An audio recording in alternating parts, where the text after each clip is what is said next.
Voices, a fresh perspective on voting, politics, and power. Hey guys, welcome to the sophomore segment of our discussion today. We just wanted to give a quick outlook on, for sophomores and people our age specifically, what we're facing in terms of mental health, our biggest stressors, and how our perspective takes on it. So let's get into the main point of what we really think mental health is. I think, like the same thing as physical health, if your heart isn't working properly or your leg is broken, there's mental health. And that's just like a lot of psychological stuff and sciencey stuff that actually happens, but then it makes you feel certain kinds of ways, and that can be like stress or anxiety or ADHD or any of those kind of things. So I think mental health is just as important as physical health. And I think she brings up a really good point there. A lot of the times what we fail to recognize is that our mental health influences our physical health. So when you're in a bad state of mind, a lot of the times you'll feel physical problems like, headaches, or you'll feel lethargic. And when we overlook that because we're trying to achieve something, we often let our own mental health suffer, and that can affect us in more. Yeah, mental health is not really taken seriously as much. Typically, like, we just think it as something like a tiredness, or like something like we can get over with a nap, or like if we eat a proper meal. When in reality, it's also like same thing in terms of mental, like physical health. Like, we need our checkups, we need to talk to people, we need to take care of ourselves, have a routine and stuff, and that's important in terms of our mental health and physical health. And also, like, we're not fully aware of mental health either. People always tend to, joke about mental health. People we always see in our own classmates of like make it some sort of trend when it's a serious issue and stuff. And us in this panel, we're going to try to talk about it, about main stressors, school, and everything like that, and how we can open up to people and hopefully educate more people about mental health and hopefully make it a comfortable conversation. Yeah, for sure. I definitely think that we should each talk about what we maybe personally feel stresses us out or makes us most anxious or whatever the most, because I think it definitely differs from person to person. So, who wants to start? I can start off. So I think one of the main things, just like in life and like even more specifically in school, is that like fear of failure. You know what I mean? Like whenever you face any sort of setback, I always like tend to apply it to the broad scheme of life. It scares me. So I have sort of I'm very strict with myself in that sense. And that obviously negatively affects my mental health. And so, I know just like the demands of high school and the many things that come with it can be stressful sometimes. I totally agree with you there. I feel like at this stage in our lives, there's so much growing up and there's a lot of independence that we now have. But with that comes responsibility and, new expectations for how to be the ideal student, how to take care of things at home. A lot of the times it's harder to ask for help, I've found. So we put on a lot of stress, and a lot of times we think we can handle more than we really can, and that can really impact our mental health. It's a lot of, personally for me, it's a lot of like the future almost, like getting stressed about things that aren't even happening right now, but are like me thinking they're going to happen, like college and like growing up and that kind of stuff. And then also it's a lot of like testing and, school and grades and fitting every single thing in and making sure everything's on time, and yet you're still a happy person. And, it's just a lot in your brain. And I think it's really important to take a step back. Yeah, I also agree. Like for me, just seeing, like having a conversation with my family or my aunt, I remember her asking me once about who's actually even causing the stress for me. And I found out that it was actually just me. I find that I'm the one who's mainly causing the stress for myself. I put a lot of pressure on myself. And I believe we can also just agree that school is definitely where a lot of our stress really just stems from, especially because it's where we really just use up most of our time, because we're, for 8 hours for 5 days a week. That's usually where we're at. So it definitely takes up most of our time. and just having to worry about the future. I feel like there's so much pressure to do well and so much pressure on the future and so much pressure to just figure out what you're going to do in like literally the next 50, 60, 70 years or so of your life. And that's just so stressful that you have to make sure you don't make any mistakes and stuff. Yeah, I totally agree with that, especially, that uncertainty with the future. And, we're sophomores, so we have 2 more years of high school and then college, and we've always been told, college is where you decide like what you're going to do for the rest of your life, the job that you're going to have for the rest of your life. And yeah, it's terrifying sometimes. And that leads to us putting more pressure on ourselves. And it's even makes, being a teenager even more confusing and such. So yeah, very well said. Yeah, I agree. The main point of my stress is probably also me, and it's only because I create that much. To an extent, it's good. It's like, oh, you're putting pressure on yourself to do well and everything. But then like when it goes beyond and it's like always pressure, then I think it gets a little much and you kind of stress yourself out. I really liked how we talked about the aspect of the future being a big cause of stress for students our age, because at this point we start thinking about like where we want to go to college, what type of grades we want to start getting, extracurriculars, and we start to sort of fall into this expectation of the ideal student, trying to achieve student body president and perfect grades and a 4.0 GPA. And it seems like there's this very cliche expectation that we have, but that's very unrealistic. And because there's so much diversity among students our age, it's hard to try to fit everyone and their unique qualities into this. So that puts a lot of stress on students to try and find that perfect version of themselves when it doesn't fit what's just good. Yeah, and like with plus of COVID and stuff, like I definitely felt like with my future, I was like behind on it. I was like, oh shoot, like now I have to make up all of these 2 years I lost and catch up with it, do extracurricular activities, stress myself out more of assignments and, try to be the perfect student, as you said, Anika, and stuff. Like, I feel like with school, everything going on for like this year and also like the previous years, like we've been so caught up with school and our future and stuff. Like I know for me at least, I don't really take time of the present at least. I'm like, oh, there's a dance. I have a test that day. I can't do it. And you end up missing so many fun opportunities. Well, you may not think of it as a fun feeling. You may be like, oh, it's just dance, no biggie and stuff. But like these are like memories you'd be looking forward to.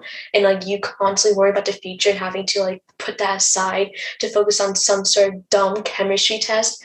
All subjects are important. Not saying all subjects are dumb, but like focusing so much on a test and not caring so much about your social life and meeting with your friends, it's just draining and you feel so lonely. Like you have to prioritize your social life and school life, and you feel so exhausting trying to juggle out the two, and you're just like, ugh, why me? Yeah, I think being this year especially, I mean, I don't know, I don't really remember a lot of last year. I feel like I was a lot less stressed last year for whatever reason, but being a sophomore, thinking about, junior year, first of all, junior year is already stressing me out. And then you don't get to see any of your friends and you're in front of your desk for like 8 hours because then you're on Zoom. So yeah, I think the loneliness and being in your room, like literally all the time, doing homework and like Tasfia said, taking tests when you're wanting to have fun, but you can't. It's all just, you get very lonely. That's a really good point too that you bring up, because without that social interaction, seeing your friends, just going out and seeing other people and day-to-day interactions, you really realize just how much COVID has taken beyond just being sick. Really negatively hurts your mental health, because I've seen so many times where that leads to symptoms of like depression and anxiety, all of these things that you brought up. And I feel like a lot of the time that gets overlooked because people don't really think that loneliness can develop into a worse mental health condition. They think it's something that we all go through. But the problem is that sometimes we don't always have an outlet for that. Yeah, I totally agree. It's sort of that like suck it up mentality.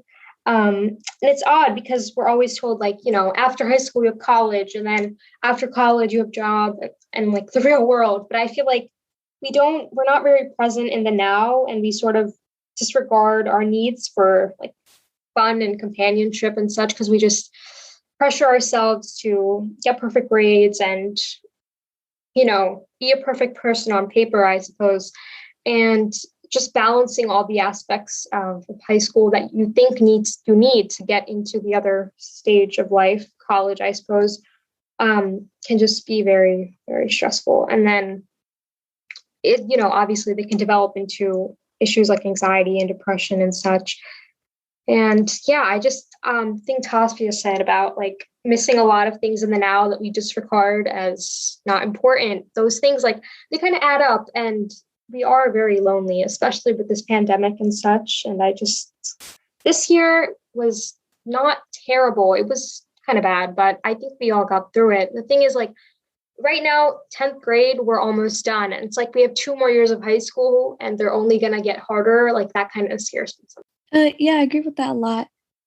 Especially with like the whole pandemic, I found myself getting myself involved in so many extracurriculars because I know that I'm able to just jump from one call to another.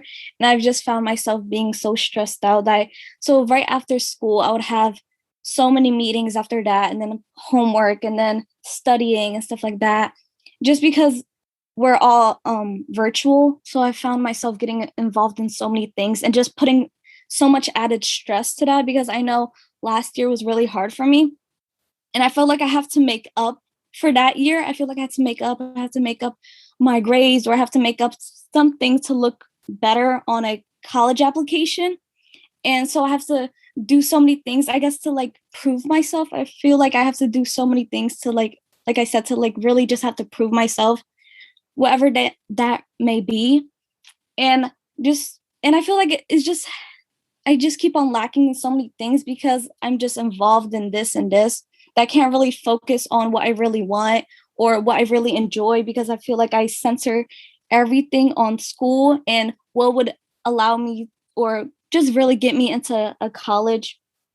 Because I feel like there's this whole stress that, if you don't get into a good college, then your whole life is destroyed, or that it's the end of the world. Then you won't get into, I guess, really just to get into a good job or stuff like that, and you won't be successful. And plus, I feel like everything is measured, like success is just measured by money nowadays, and that's really just how it is. And you can't really enjoy anything. Like, for example, you just have to be rich or have a job that makes the most money in order to be, I guess, successful, because I feel like that's just how society measures it nowadays. That is so true, because I was reading this book that I had to read for seminar actually, and it was like Who Gets In and Why. I don't know if you guys heard that book by Jeffrey Solingo, and he was just talking about how like a lot of kids who want to go to these colleges, they just go there or they apply there and they don't really open their minds to anything else, because it's like a brand. Like people buy Louis Vuitton because of the brand. They don't actually know what it's made of, and they don't know that like they make it for way less than they sell it. But it's all about like who can afford the college and who gets into the college, and it's a lot of money involved, like you said. And I think students just look at that and they look at the name and that's what they want, and they don't understand that that's what society tells us too, that like only name colleges get you somewhere. But I think for sure, like, you can definitely get an education that maybe someone doesn't know about from like a college no one knows about, and still be well off. It's just something that society has told us is wrong. Yes, I agree. And plus, like, for me as a first generation kid in my family and stuff, like, I have to work harder for my parents because I know what they have gone through, and it makes you feel guilty that like, oh shoot, everything I've done, like, I'm not honoring them or helping them. I don't want to make their life more difficult because I can't do this certain thing. So doing all these like tasks at school, and you said like doing extracurricular activities during virtuals, like, thought it would be easy, but in reality it was not. It's just like, not okay. And it's just like, my parents, like, they are more understanding of mental health now that I talk to them more about it, which is like a very uncomfortable thing. Like, talking to your parents on mental health is like scary in a way, because you're like, I'm going through this, will you understand this as well? Like, would you be there to support me? And my parents were somewhat okay with it. It took them a while to process it, but eventually they understood. And honestly, they're more accepting towards it and helping me towards out these situations of like school and college and like financial stress. But like it's always in the back of my head that like I need to work hard. I need to do well on my essays. I need to do well on my tests, because if I don't do well, how am I going to help my family with their own struggles, especially since they've done so much for me? It's the least I can do for them. It's the whole like different type of guilt tripping I do to myself. It's terrible. And with like technology and stuff, originally before COVID happened, like I would use my phone as like a escape way. So like it sounds awful. Like we would just go for our phone for like 6 hours after doing one assignment, because like it's just comfortable, it's nice. And now I also like hate my phone now, because it's like I constantly get school reminders, I get school emails from my teachers, I get like constant like daily like text messages from my friends like, oh, did you do problem 6 of the math question? I'm just like, ooh. But like everyone was saying and stuff, it's just like so much added pressure, especially with the pandemic. You're just like all over the place and you don't know how to recollect yourself, because you're just like, how do I even do that? Because I've already been a mess before. How do I make myself less of a mess now? Ugh, it's a mess. When you talked about the phone thing, yeah, so I just like whenever I take a nap, like during the day, I wake up and my phone is just blown up with like emails about Schoology notifications, and I'm like, whoa, like I just slept for 30 minutes. Like why are all these notifications here? It's I get exactly what you're saying. Yeah, I just want to go through TikTok, and also I see like a daily reminder like, oh, you have a math problem due at midnight. And I'm like, oh, okay, I guess I have to stop going on TikTok then. But I don't do that after. I just continue scrolling and wait till the last minute to do my work. So nothing really changed. That's so true. I feel like at this point, procrastination has really, really evolved into something totally new. Because at this point, it's not really putting it off to the last minute because you're lazy. But I feel like for me personally, it's always been about working efficiently in that little cram time that you can get like an hour before the assignment is due. And then also just convincing myself that I'm mentally prepared to do it. There have been so many times where I have this big assignment or this big game that I have to prepare for. And I just bring myself to start it because the stress is just so overwhelming. I feel like if I did, I wouldn't go far. And I think that really leads into a good point about how to get help when it comes to being stressed. I feel like with the changing technology, TikTok, Instagram, just Zooming, it's hard to talk about these things to adults and to other generations because it's hard to put yourself in those shoes. You can't really relate to them unless you're with each other. But the problem is when you talk to your friends, it seems like we're all in the same boat. So I think one thing that I know I'm personally wondering is what's the best way to get help and to talk to other people about the stress that you're facing? I personally think that you should go to whoever you're comfortable talking to about. And it doesn't have to be like people you live with. I feel like I definitely talk to my friends if I'm like stressed about something, and they will do their best to calm me down. Sometimes it works, sometimes it doesn't. But you have to go to someone you trust and you know fully will not judge you, because the last thing you want to deal with when you're already stressed and anxious is the fear of someone judging you. So go to someone you're comfortable with. Just cry to someone about this. Like I feel like we need to express ourselves and say what we're trying to say in words and everything. But like it's okay, to have an ugly cry once in a while with your friend. And I mostly tried pushing with my parents the most about this issue because I was living with them and I didn't want to like have this suffocating emotion within me and not have anyone to talk about it in my own home. So I took much a priority to talk about this with my family and making sure they understand that like I am going through this. Please be understanding. So like I would sometimes like go to my mom and just hug her really tightly, and she wouldn't understand what's going on. She would just hug me back and being like, "It's okay, but then nothing to worry about." Blah blah blah. Like it's okay to just like have that moment of expression. You don't need to say the words and stuff. It's just how it is and everything. I don't have to have any bad days either. I feel like we need like it's one thing too. Like people think we need to talk to people when we're going through something awful. Like the example is like when you're having good grades and you're doing well in school, but you're still suffering mentally, like you can still talk to someone how you're feeling. Like your feelings not invalid. You can still talk to someone being like, I'm feeling like this. I don't know why. And it's like rant for how long you want.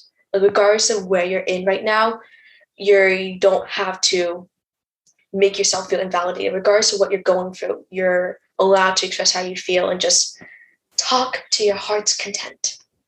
And yes, like regardless if you're doing well in school or doing well like with sports or whatever, like you could still have mental health with like issues and stuff. Like it's not like something's going to go away if you keep becoming better academically or something. It's one thing I hate about too. Like people think like if you're a good student, you don't have any problems. You can have problems. It's just you probably don't express it as much because you probably feel like it's not important to recognize. And having someone to talk to about this is just like important. It's important that you talk to someone about this regardless of what you're going through. Because you're going through this yourself, and it's not fair that you're going to suffer by this because you think this is what's going on, which is entirely stupid. So. I also think it's really important to talk about like whoever you want to talk to it about or whatever you want to talk about is really important because I know it is mental health, but that mental health can actually turn into something physical. Like anxiety comes with stomach issues and just everything once you let it go too far, it's going to take a toll on your body. Like, and I know personally, I'm like, I'm stressed, whatever, but that's taking a toll on you. And I think that's a really hard concept to think about and grasp your brain around and try to control that. So you really, really should talk to someone because you not talking to someone is taking a toll on your actual physical health. Yeah, I agree that talking to somebody else, anybody, just a trusted adult or just somebody just around your age, a friend or so, is definitely important to just not bottle those feelings up because, you can't really get through anything by just adding more stress onto what you already have, and that just never works out. And also acknowledging your feelings is definitely really important, and to just know what works best for you because you're the only person that actually knows what works best for you. You know yourself best, and to stop trying to prove yourself and know your limits and what works best for you. And just to see. So yeah, I guess. Yeah, I totally agree. Especially like with what Tasfia was saying about like invalidating your own feelings because it's like, oh, I don't have it that bad. When you compare it to people who's, especially in the context of this pandemic, like people's family members are dying and there are people who are struggling financially and such. And so when I get stressed out over my chemistry test, I'm like, really, like, this is what you're getting stressed out about? Like, there are people who are truly suffering. Like, you need to stop being a brat. But then, I think everyone has their own struggles, I suppose. So yeah, I think it's just important to acknowledge your feelings. Like, I don't think I would have gotten through like this past year without talking to people. Like, I always feel so it's so therapeutic, I feel, to like get your feelings out. Like, I start off really sad and then I'll like, just like explain stuff to my best friend, and then like it'll just be like I'll feel so much better. So I think it really is very important to talk it out. On that topic of having an outlet for these emotions, I think it's important to pay respect to the fact that sometimes you don't always have that option to talk to people, whether it's a friend, family member, faculty. So there are a couple ways that you can really just help yourself in those situations. Like for me, I found when I'm alone or I feel like there's no one to talk to, I like to just self-reflect, find a spot that you feel most comfortable with, that's unique to you. And really just, like we've all said, let yourself feel your feelings. Don't feel like you're weaker for crying or you're not allowed to feel stressed because, like Gayatri said, someone else is feeling more stressed. Just acknowledging those feelings and sort of going through the motion instead of trying to get around it is the only way, or I shouldn't say the only way, but one of the best ways to deal with your own stress and like improve your mental health.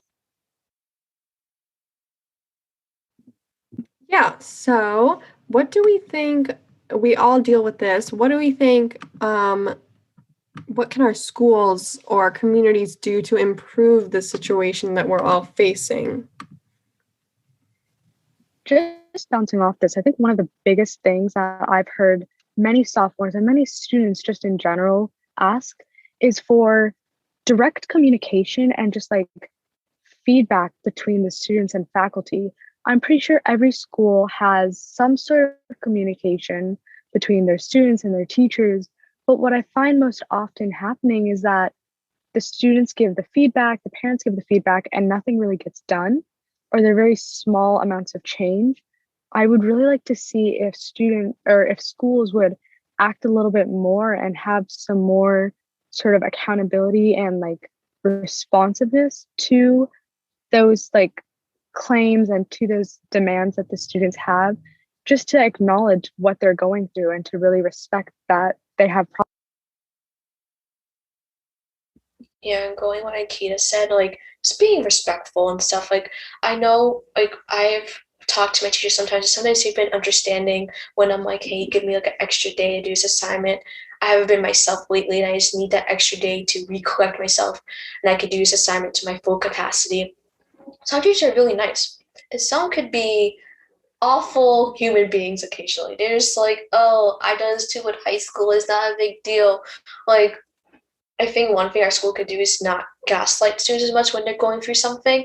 Like, yes, you may have gone through the same thing I've gone through, but at the same time, I would like for you to be respectful and understanding and hopefully be a support system for me when things get rough for me. I would like for you to just like, not be a total jerk to my face, just be understanding. Like, even if it means extending an extra day, that's fine. Or like, emphasizing in like early in classroom stuff before class starts, like, oh, there's a mental health resource guide in our classroom. I was surprised to find out my school had a psychiatrist, and like I was like, what the heck, we had one? They're like, yeah, we still talk about it because no kids really express how they feel. And I was just like in awe. I was like, what? You what do you mean no one expresses how they feel? Like everyone's saying like they feel drained, they're burnt out, they're tired, they don't feel like no one cares about their support system. That does not trigger you any sort of like, oh shoot, our school needs to do something. Like, what in the fiddlesticks is this? I do not understand at all. But like schools like that like need to like raise awareness to it and not just leave it like under the rug. Like it needs to be talked about. It's not some sort of taboo topic. It shouldn't be. I don't understand like why. And then for schools that lack resources for students, because there are like schools that have that issue, there needs to be accountability, like Anika said, like talking to our principals and our teachers, like why is there not a psychiatrist in our school? Like we have so many like, I don't know, school police officers. We have so many like random like things out of nowhere and stuff that are not really important, but yet we don't have a psychiatrist or counselor to help us. Like in one way it gets be awareness advocating for that, but for other hand it can also be like advocating for more psychiatry, like more a psychiatrist or a better mental health resource guide for students and stuff. And that could be a whole other topic, but anyone else have anything else they want to share about that? Just like Anika said, or I don't know who said it now, but I think it was Anika, but like, yeah, just acting on the surveys that we're filling out, because I know I've filled out like at least 2 surveys at this point. I haven't really seen any changes. So just acting on those, like you sent out a survey, you act on the results. That's all, honestly.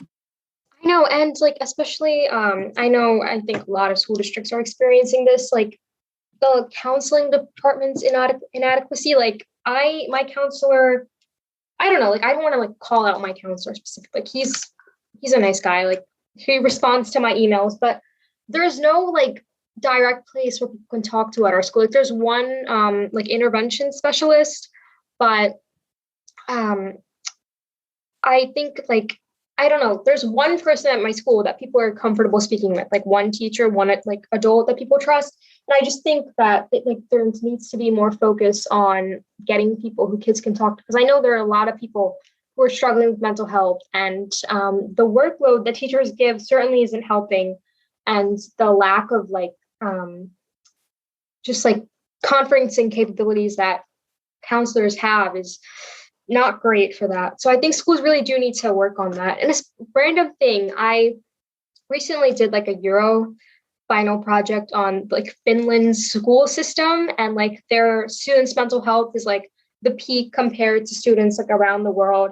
And something that struck me was like how they place kids' well-being first, and their curriculum and the lessons are like relevant to their mental health, and they equip and prepare teachers to like actually acknowledge that kids can struggle with mental health, and to structure their day and their content in a way that it's holistic instead of just like really specific random busy work that we often feel like we're assigned. So yeah, that was random, but it was just something I noticed. Like the differences in schooling, like I think there's something that like our schools could take from their structure to try to help us if they, obviously took the surveys results that they take from us and actually care about them. Yeah, I agree. And also something that's really important that I know that a lot of schools lack is just communication. I know that there's not much communication with students, with teachers, and especially counselors.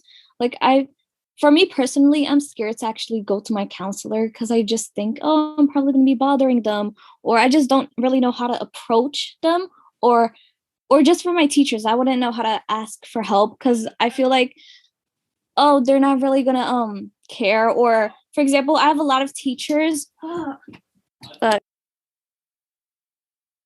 Yeah, like I think one of the things I started doing is going to my guidance counselor, talking about like, hey, I've been really overwhelmed with this. Like, what are some things I can do?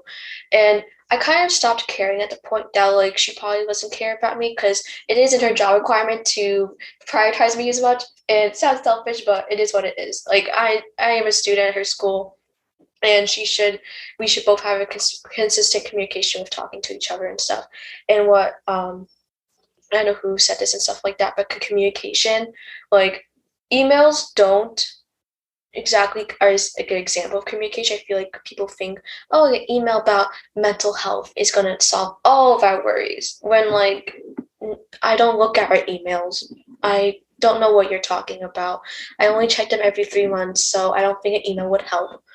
Like, having our virtual meets talk about this, having a discussion about this is something that they should consider as communication. Or talking about, like having resource guides in Google Classrooms. Actually just sends us 50 assignments. It wouldn't kill to add like a PDF doc about how to handle mental health or stress or emotions. Like that would be a useful thing, I would think. So, but regarding communication stuff, like I feel like it's just like talking to the student, not just sending them like a email being like, you are valid, you are important, keep working hard, you'll do amazing things, just keep it up, you're doing great. It's very motivating, but that email doesn't do anything to help me whatsoever.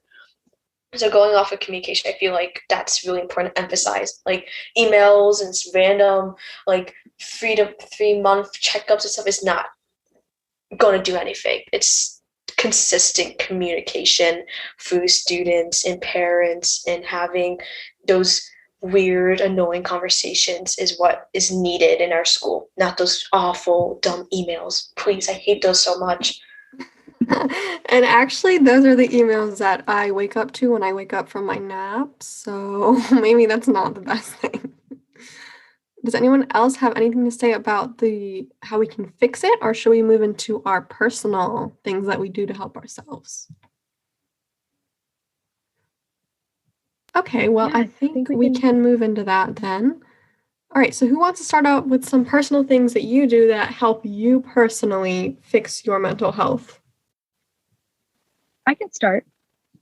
I think for me, the biggest thing is finding a space where I can just think and process what I'm feeling, especially now because like being a sophomore, we're still learning how to understand our emotions. So I'll go out for a walk or find a quiet space in the house, or honestly just put in some earbuds, listen to music, and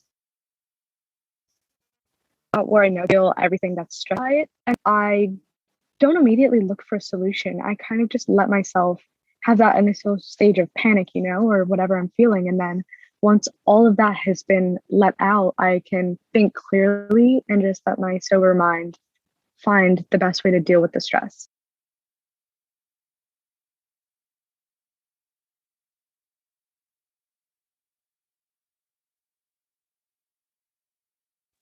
Okay, I'll go next then.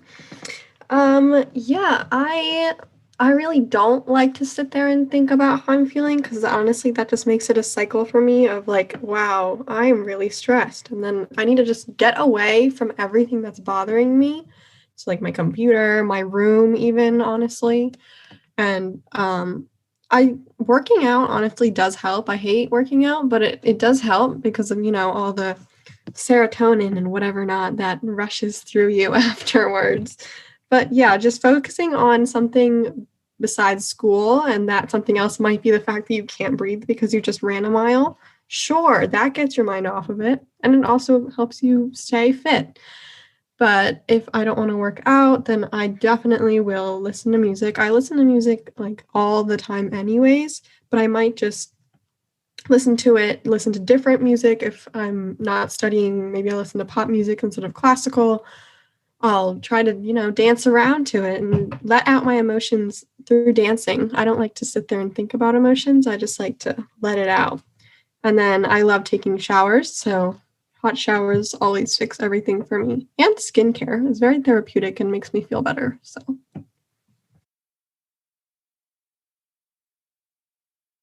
Yeah, I totally agree. Like showers, like that, like 30 minutes to 1 hour I have, like listening to music, best time of my day. But yeah, I think so. I agree with everything that's been said so far. And another thing that sort of boosts, I don't know if it boosts my mental health or if it worsens it, but it just helps me get away from like the stress I'm feeling is like just watching movies and like binging TV shows, which I know sounds like a very like basic answer. It's kind of obvious, but I don't know. I don't know. I just like obsess over characters' lives and then just like distract myself from my own. Not sure if that's like the best approach to it, but that's just how I do it, I guess. Yeah, with like movies, I love pretending I'm the main character, like making these own decisions and stuff. It's like very calming, relaxed. Like, oh wow, look at me, I'm so cool. Look at me in like a galaxy fighting bad guys. Like, I've also like running and working out. I like running a lot, especially because it makes me feel like I'm running away from my problems. It sounds very weird, but it's just like, wow, like look at me running at such a high speed in this like looking at the trees the whole day. It's very therapeutic. And with like music and stuff, I like listening to like very like pop rock music and stuff. Or like my favorite song currently right now is like Olivia Rodrigo's album Sour. Like listening to that. yes, sour. Yes, like listening to that on like high volume in my room, also not too loud to annoy my parents, but having that at a high volume is screaming and crying and looking a hot mess and looking at the mirror like, oh shoot, I should stop. But then continuing on is very, very fun. In my opinion, like screaming like ah, and then like, oh wow, I could cry, and then like laughing. Like it's just a whole set of emotions. And like Sour does a great job at doing all of that. If you haven't listened to Sour yet, you should listen to it. Guys, literally, we need to have like a quick 25-second rant about how amazing Sour is. Like, I love every single track, and I've listened. It's the only thing I've listened to for an entire week. Like, that's concerning, but I love it so much. I know there's no skips. Like I don't know. I was ranting Sehaj about this before, but like every single song is amazing and like the emotions it puts you through. And something that was really bothering me, it was like there are no skips on Sour, and I just got mad at like every single artist that's like ever existed. I'm like, why do you have bad songs? Because if Olivia Rodrigo's managed to have no bad songs, so you should too. And I don't know, like God, it's just perfect. Like so it came out on the 21st, right? So then like, yeah, it's been more than a week that I've only listened to it. I'm like still not sick of most of them. Like I'm sick of Driver's License and like Deja Vu, but everything else is still good. I even revived my driver's license phase literally yesterday. I was like screaming it yesterday. So. I got my 8 hours yesterday and I was playing driver's license the whole time. And then my parents looked at me outside like, what are you doing? And I'm like, I'm releasing my energy. And it's Olivia Drake is a great artist. She's incredible. My goodness, her album. Oh my God. Oh. And I think the really important thing, like why Generation Z loves her is because she is Generation Z. Like she understands. I know, like Brutal is my anthem. Like that's all I'm gonna listen to. I want that played at my funeral. Like Brutal is so accurate. I know every line. I vibe with every line, and I'm just like, oh, she understands me. If you want a really good cry, listen to Happier. Like that song. Oh, I love that tears. In tears. Or Hope You're Okay. I love my that. God. Oh my God. Favorite Crime is probably my favorite right now. I like but that one. Oh my God. God. Yeah. This just turned into a sour appreciation podcast.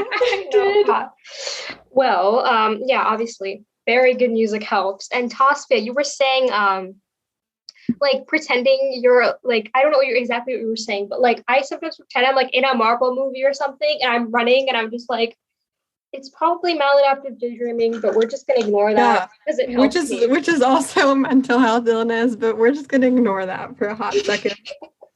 Well, yeah, I mean, you know, I feel like just like fantasizing about a magical life in which you're the main character, that I mean it helps, it does. Like I don't want to like just think about like my school all the time and like my basic suburban life in which I do homework 24/7. So or just dream about like living in the city and like, oh, let me go pick up my dinner. I don't know. God, I wish.